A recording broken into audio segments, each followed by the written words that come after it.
Un cop hem planificat el que volem enregistrar, es tracta de gravar tots els continguts. Un cop fet, és recomanable crear una carpeta i ficar dintre tots els arxius que utilitzarem més endavant. Per exemple, els logos, caràtules, la música que tenim previst i, per suposat, els arxius de vídeo que hem enregistrat. El següent pas seria obrir el programa OpenShot. El que farem serà, tocant aquesta icona, serà definir el format de sortida del vídeo. En aquest cas, aquest format d'aquí ja dona una bona qualitat per ser publicat a YouTube, per exemple. D'acord? El que farem serà buscar, afegir en aquesta part esquerra de la pantalla tots els arxius amb els quals treballem. Per fer-ho, fiquem el botó dret del ratolí, triem l'opció importar arxivos, obrim la carpeta on tenim tots els materials, els seleccionem tots, cliquem obrir i s'afegeixen directament a la zona per començar a ser treballats. El mòdul de visualització més operatiu seria el següent. Si cliquem l'opció vista, vistes, anem a clicar vista avançada. Per començar a treballar, la part a la que hem d'afegir tots els materials és aquesta d'aquí baix, que són les pistes. Cada pista superior tapa el que hi ha a sota. És un treball per capes. D'acord?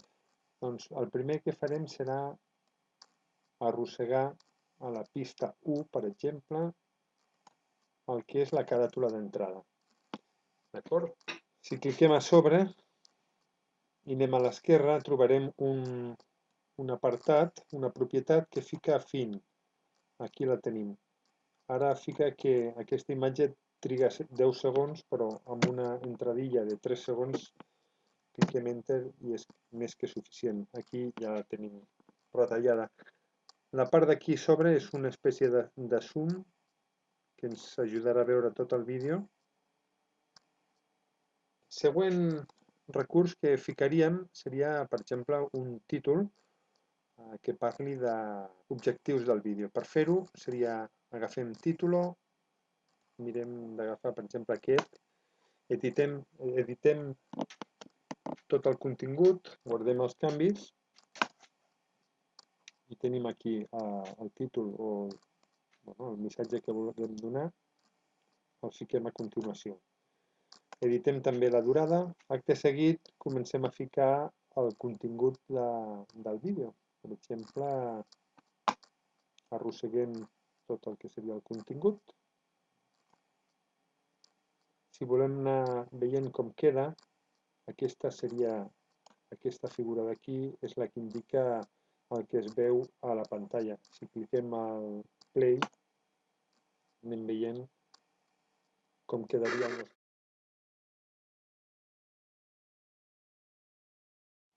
Vale?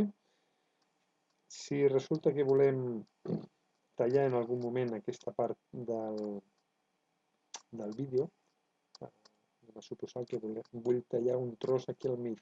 Agafaríem la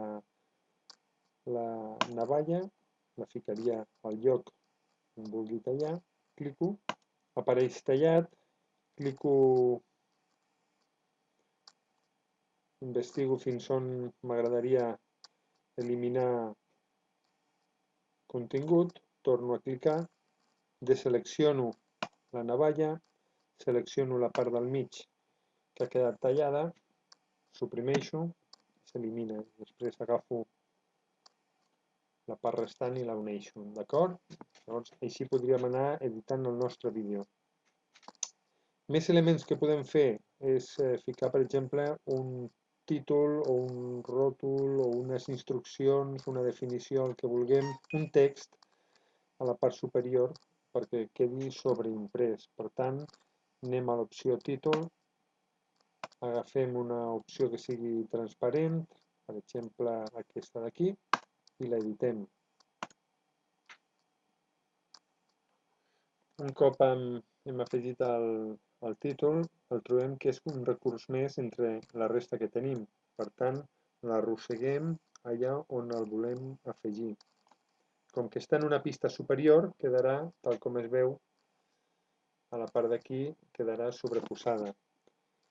Si ens fiquem a sobre i cliquem amb el botó dret, el que podem tocar és l'apartat de transformar. Si transformem, ens apareixen aquí unes manilles que puc moure i el títol el podrem moure per tota la pantalla principal. No és massa ràpid el programa, però una vegada li agafem el ritme, doncs ens acostumem, d'acord? Cliquem també a sobre del ròtol per limitar la seva durada. Vale? Un altre element que podem ficar seria la música. La música la tenim, en aquest cas aquí, la baixem a la zona 0, a la pista 0.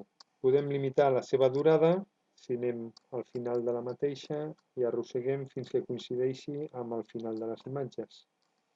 D'acord? Com que les imatges estan a sobre de la música, se sentiran per sobre de la mateixa. Per tant, el que farem serà eliminar el so ambient de la filmació. Per tant, triem una opció que és separar àudio en clips múltiples. Vale, sembla que ho ha ficat aquí baix.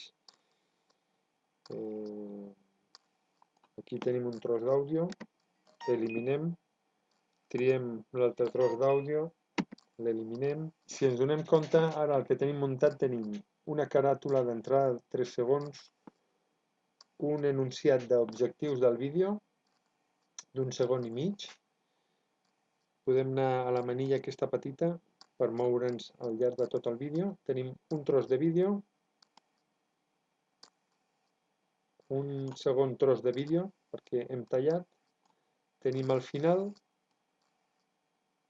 adaptem imatges i so, i el que tenim finalment a la pista 0 tenim el so. Imaginem que ja tenim muntat totes les imatges que volem. Ara això s'ha de convertir en vídeo final. El que faríem seria anar a arxiu,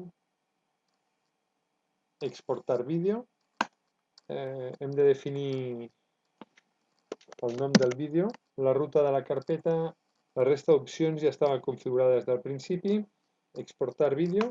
On tenim el vídeo? Doncs a la carpeta on teníem abans els materials, i és aquest el vídeo 1. És molt important tenir en compte una cosa que no he comentat abans, i és que tot el muntatge aquest s'anomena projecte. El projecte s'ha d'anar guardant, que és aquí, guardar projecte, el podeu guardar allà on vulgueu. Si detectem alguna errada, sempre podem venir a obrir el projecte i manipular, canviar. Doncs això és tot.